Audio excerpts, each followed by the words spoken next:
Hello अस्सलाम वालेकुम। Welcome to my YouTube channel A to G action and reaction. आज मैं आपके सामने बुल्ले शाह के कलाम की पोइट्री की सीरीज़ 8 लेकर के आया हूँ। बहुत ही आला और अमेजिंग पोइट्री है। अगर आपने पहले सीरीज़ 7 नहीं देखी तो वो भी देख लीजिएगा, बहुत ही सुरूर आएगा आपको। सुनिए मेरी ज़बानी। असा जगन मना के की लेना, साडा यार मन जाए काफ़ी है। असा जग नूं मना के की लैना, साडा यार मन जाए काफ़ी है। चुपचाप उठ के टुर जावांगे, जिस दिन ओ रुक जावेगा। चुपचाप उठ के टुर जावांगे, जिस दिन ओ रुक जावेगा। 4 दिनां लई चानन पाके, चन किधरे लुक जावेगा। 4 दिनां लई चानन पाके, चन किधरे लुक जावेगा। जग है निशाना इश्क दा, जग है निशाना इश्क दा, घर घर फसाना इश्क दा। जग है निशाना इश्क दा, घर घर फसाना इश्क दा।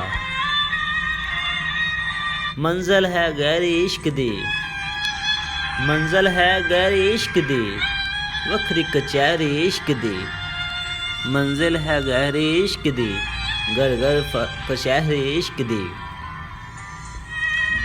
रखदा अकल नाल वैर ए, रखदा अकल नाल वैर ए, कुत्तियां दे चुमदा पैर ए। रखदा अकल नाल वैर ए, चुमदा कुत्तियां दे पैर ए। चमड़ा लवाया इश्क ने, बुल्ला नचाया इश्क ने। चमड़ा लवाया इश्क ने, बुल्ला नचाया इश्क ने। मंद अर्जा मतलूब दी, मंद अर्जा मतलूब दी, सुनदा ए गल महबूब दी। करदा कैसे दा कख नहीं, करदा किसे दा कख नहीं। कल्ली दा छड्डदा कख नहीं, छड्ड करदा किसे दा कख नहीं। कल्ली दा छड्डदा कख नहीं। तू साडे ज़रफ नूं शाबाश दे, असां तेरियां कीतियां भुल गया। तू साडे ज़रफ नूं शाबाश दे, असां तेरियां कीतियां भुल गया। तेन शौक जो सी सानू रोलन दा, तेन शौक जो सी सानू रोलन दा। आ वेख तां सही असीं रुल गए हाँ।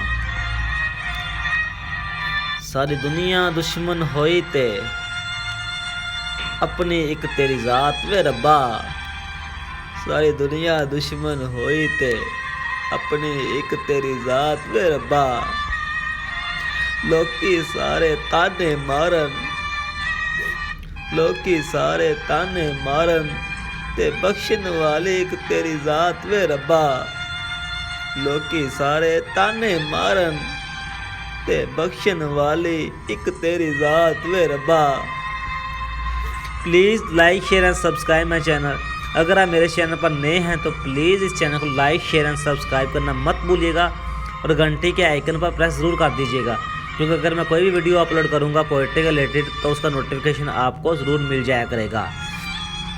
जे मिलना आए ते अज मिल, जे मिलना ही ते अज मिल, वत कबर ते शोर मचावी ना।